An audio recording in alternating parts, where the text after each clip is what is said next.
So Shadowlands is delayed, and we aren't all exactly slapping our cheeks in astonishment at this information. We all kind of knew it was coming.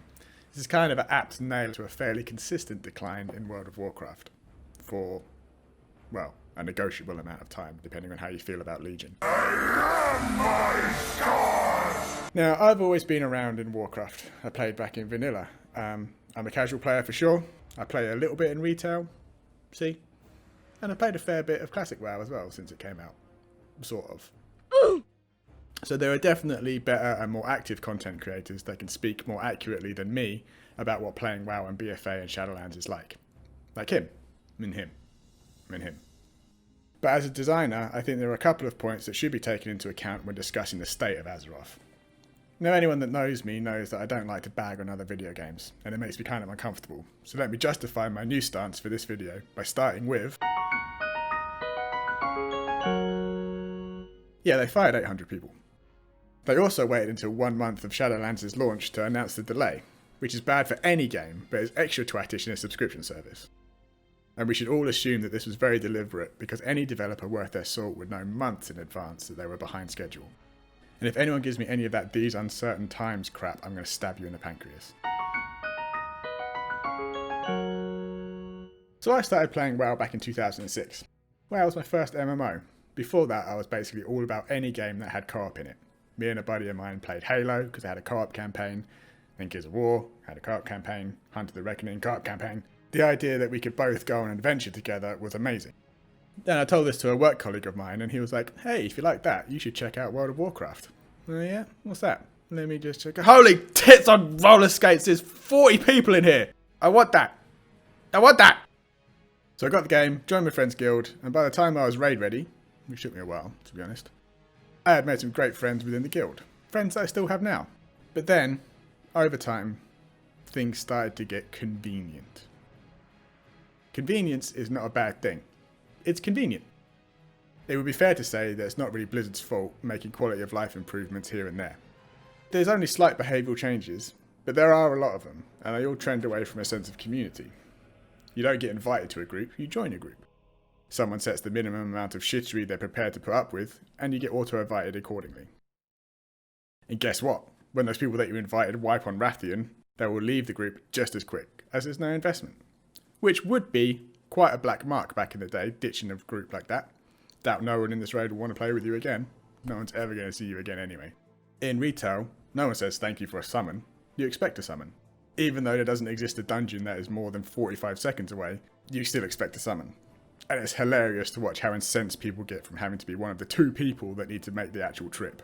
This is goddamn bullshit, making me fly over there like I'm some kind of jerk. Oh, I don't need to fly over there because I'm the healer, you should go.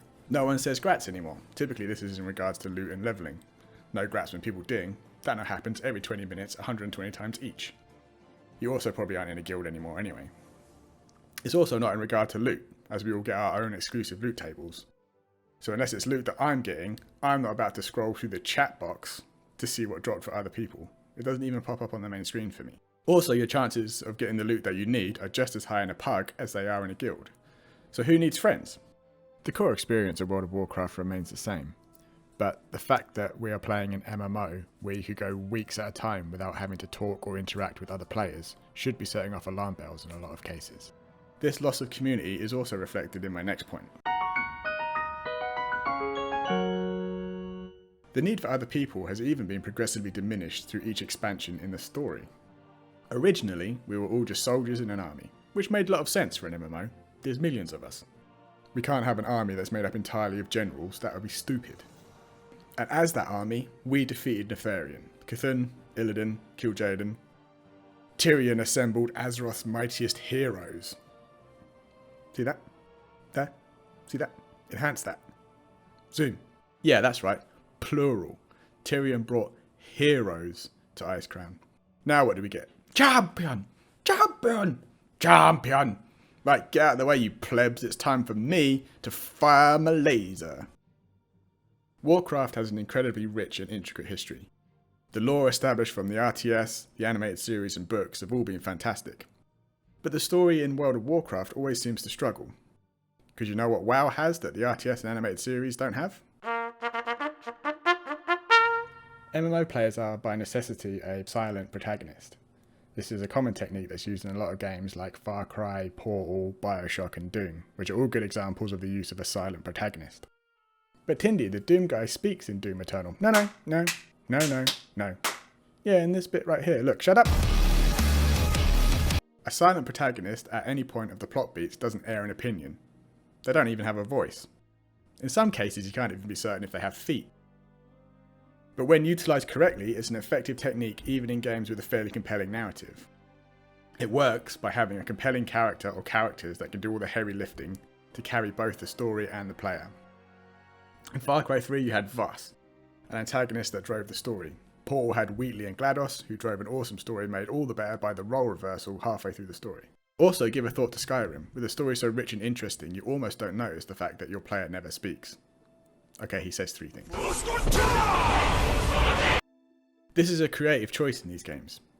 But in World of Warcraft, and in MMOs in general, the player character has to take on the traits of a silent protagonist. For a number of reasons, but the most obvious one is there's too many of us. We can't all be wandering the earth experiencing the same story but at different times in that story if the actions of the player are influential. Everything starts to desync, it would break up the world, and it wouldn't make any sense. Everyone, it's foreshadowing. I'm doing a foreshadowing. So it made sense for us to be an army under the guidance of a general that we all liked and aspired to. We were still really important. I mean, this guy was in the army as well. We're a bigger deal than him. But we were a united force that was guided by poignant characters. So, in these uncertain times, by which I mean Battle for Azeroth, we need some powerful characters to speak for us and guide us. Like King Varian Rin, War Chief Vol'jin, Thrall, Cairn Bloodhood? How about Khadgar? Has anyone seen that guy? What happened? Anyone? No? Oh, how about your boy Saurfang? He's been around since vanilla. So Blizzard have gone a bit ham with it over the past few years, and now all that we've got left is an arcane plot armor mage, who spent an entire patch, by the way, knocking the piss out of all of us, which is kind of bad as voices of the people go. Then there's the Brain Trust and Benjamin Button. Oh, for fuck's sake! And in this gap, the importance of the player character has been embellished. You have risen, quietly, through the ranks, and it turns to you, yes, you the chosen one, to rise up and take this special necklace as you are now the sole saviour of Azeroth and are the only one capable of curing all her open wounds. What say you when facing this incredible task?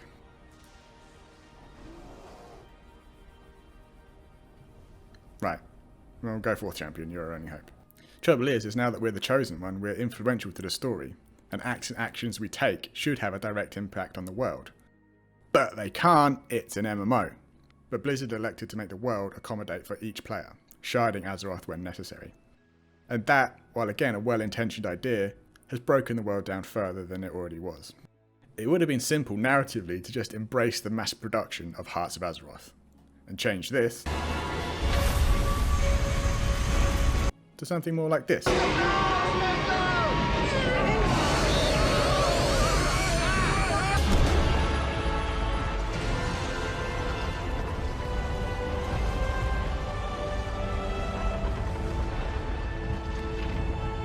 It's way more convincing, there's no suspension of belief, and there's no confusion. It's difficult to round up the story nicely when there's ambiguity as to who exactly just saved the world from one of the greatest evils that has ever existed. Another big problem with focusing on the silent protagonist narrative is that there's an absence of an overarching antagonist. Now that, representing the forces of good, we have a guy who's mute, the antagonist needs to establish themselves and do all of the heavy lifting. Which might have been cool in Burning Crusade, with the iconic Illidan carrying the story and being seemingly unstoppable. Then we had the Lich King, a perfect, established antagonist in Warcraft lore that would require Azeroth's mightiest heroes to vanquish, only to have Bolvar tell the heroes that their work is not done. Oh yeah? Blimey, what could possibly be worse than the Lich? Shit, the bed, the world's ending! Oh my god, my mum was levelling in the Barrens! Her call is going to voicemail, we gotta stop Deathwing! And then, having saved Azeroth itself, the heroes would have to face a panda? Actually, you'll be fighting the physical manifestations of negative emotions. Oh, and Garrosh. Then you will have to fight the Iron Horde. Just kidding, it's Gul'dan. Just kidding, Archimond. Oh. So, we were supposed to stop Gul'dan? Yeah. But we didn't stop Gul'dan. Yeah. So we failed? Now you are a class leader and wield the mighty Ashbringer or something else that's not as cool. Because you alone are the best among us and you will fight the Burning Legion. Just kidding, it's Gul'dan again. Oh, and don't forget Nightmare Elf and Sargeras. Holy shit, really? No, not really. No. And now you have reached true ascension. You are the chosen one and you will fight him, her, him. Wait, her. Her? Yeah. And him. And now her. Wait, wasn't that the lady from... Doesn't matter. Now fight him. But the real bad guy the whole time was her. Oh, really? When did we fight her? Not quite sure just yet. So how are any of us meant to care about the fate of our world with this revolving door policy you have on villains and threats? Well, the eye level's gone up by 15 points. Oh, yeah, fair enough. Okay, so not that I want to labour the point too much, but while I was collating footage to make this video about how we're lacking a good protagonist to guide the player, I found this promotional material for Battle for Azeroth. So here we've got this wet fart and Moody Jefferson, and then who the fuck's this guy? Did you run out? What's going on? And then on the Horde side you've got her, she's the bad guy by the way, him, he's dead, she kills him, and then who the fuck's this guy now? You know what, I'm taking it all back. I'm going to follow this guy into battle, I may as well. Vote this guy Zappy Boy 2020.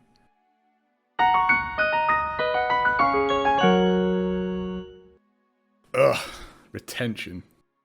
A game development term derived from systems and mechanics to keep the player consistently engaged and logging in. This is an important technique for free-to-play games, and fundamental to the survival of mobile games, as all their revenue is generated by in-app purchases and in-app advertising. You need to retain players in the app and keep them consistently logging in to hit these pay points.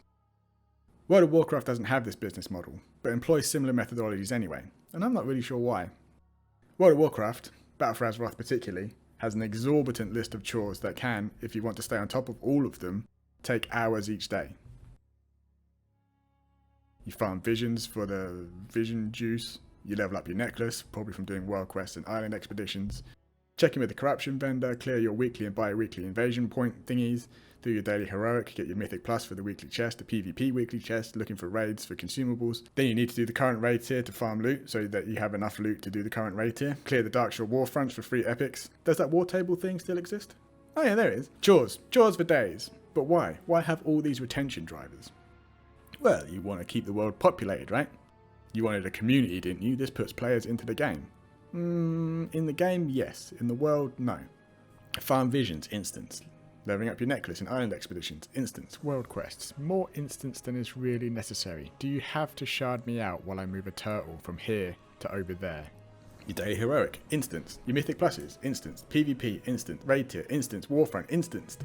This is a much more overarching problem here with World of Warcraft, in that the actual world of Warcraft becomes a leveling zone and somewhere where you farm herbs. Maybe I'm wrong, and maybe if players didn't have all these chores to do, they would just log off.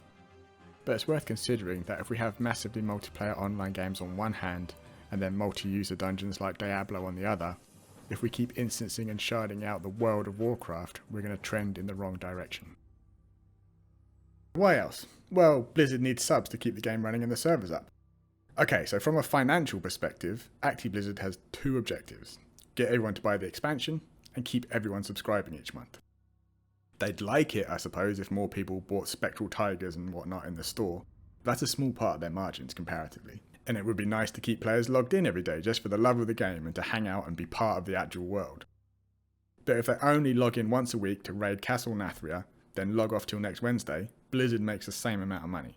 As long as the content that the player comes in and chooses to do is engaging to keep them coming back week on week and month on month, then the profit margins remain the same. So, not that. Next. Well, these chores are so the player can strive towards being as strong, powerful and prepared as they can be. Sure. Until the next raid tier, at which point everything they've earned through adventuring and diligently doing all of these chores is useless. I appreciate the plight that Blizzard devs are facing. A lot of people play World of Warcraft for a lot of different reasons. But I'm pretty sure no one plays World of Warcraft to do world quests or grind reputation. But it still exists as a barrier for entry. Players should be able to log in whenever they want and do whatever they want to do, not be obligated to log in every day to do content they don't feel like doing, but have to get a gateway into the content that they feel like playing.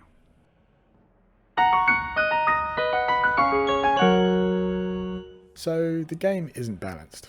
Again, for full in-depth class breakdowns and why that isn't fun to play, there are more active WoW players to talk to than me. But I don't think this is necessarily the balancing team's fault. I think they have been given an impossible task. Without even considering stuff like stat weighting per class and core back-end balancing, let's run just the front-facing numbers the balancing team is facing. So, abilities, 25 per class. Talents, 21 per spec per class. Azerite traits, 30 per class, and corruptions, 31. So with this alone, if you do the maths, that's about 1,450 moving parts to balance for the player experience. And that's before you take into account the composition of the things that they're going up against. With leveling, questing, PvP, raiding and mythic pluses, there's a lot of things to consider and everything needs to be viable in every scenario. In honesty, with everything in the game considered, we should expect some stuff to not end up being relevant. Or, in the much worst case scenario, some stuff being too relevant. Alright guys, good job. We did it. We balanced everything. What? Okay. That's fine. We still have 35 other specs. Sir, we only counted 34. Did you remember to pick up Mark from archery class? I thought you were picking him up.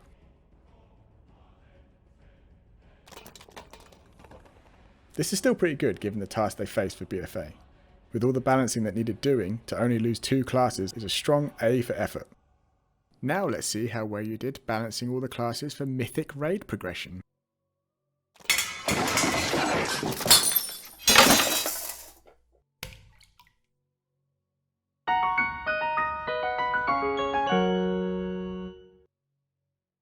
Alright, so let's go through it. With balancing, I think Blizzard should do themselves a favour and streamline things out a little bit. Your boy Hazakostas has made it clear that borrowed power is here to stay, and we all need to just make peace with that. But to look back at the chart, the biggest offender is here. Now hear me out, okay? I played Shadow Priest in BFA, so let's use my top tier talent branch as an example. When faced with these 3 options, you pick either the best one for single target, the best one for multi-target, and yeah, you don't pick that. So seeing as we're baselining a bunch of stuff, and it's a situational 50-50 with talents anyway, why don't we just give the single target and multi-target abilities down as baseline, get rid of the 3rd thing on the list, and then...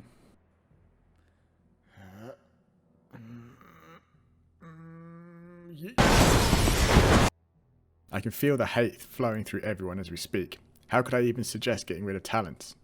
But we have talents. Flavour of the month ones. Let's not act like Blizzard hasn't changed up the talent system from expansion to expansion before. It's just since Borrowed Power came along, we have had twice as many. No? Wrong? Everyone still hate me? Fine, be like that. I bet if we called them borrowed talents, everyone would be on my side. Stupid terminology, business jerks. As for retention drivers, they kind of go hand in hand with the community, as solutions go. I would suggest they consider the amount, nature and frequency of the chores they task the player with. Focusing on the world content especially, making interesting, infrequent, drop-in co-op world events would be a huge win all round. I would also make the conveniences just very, very slightly less convenient. Keep all the systems that we've got established and in place, but perhaps considering all group finders, for example, work only while the player is standing in a Pacific world hub, like Orgrimmar or Stormwind. This would bring the community together, encourage interaction, and once assembled, have your team all roll out together. Also, maybe it's just me, but I find it particularly tilting when players just Thanos snap out of existence. I would suggest making an animation for a player that has accepted a summon, so that you know what's going on more clearly. And seriously consider whether any other circumstance where a player despawn happens really needs to exist at all. As for the story, I mean, whenever the Land of the Dead card is played, it's always kind of a narrative Hail Mary. It's a good opportunity to bring back old favourites you jobbed out in the past, but it can easily come off as cheap. Just don't overdo it. Have a central voice for the forces of good. I would have said Bolvar would have been a great shout until you jobbed him out, but Ghost, Arthas, Varian or Saurfang would do quite nicely. And have an antagonist. One central big bad announced at the start of the expansion, and have all the content moving towards that character's agenda. And for the love of God, make sure we kill the prick at the end.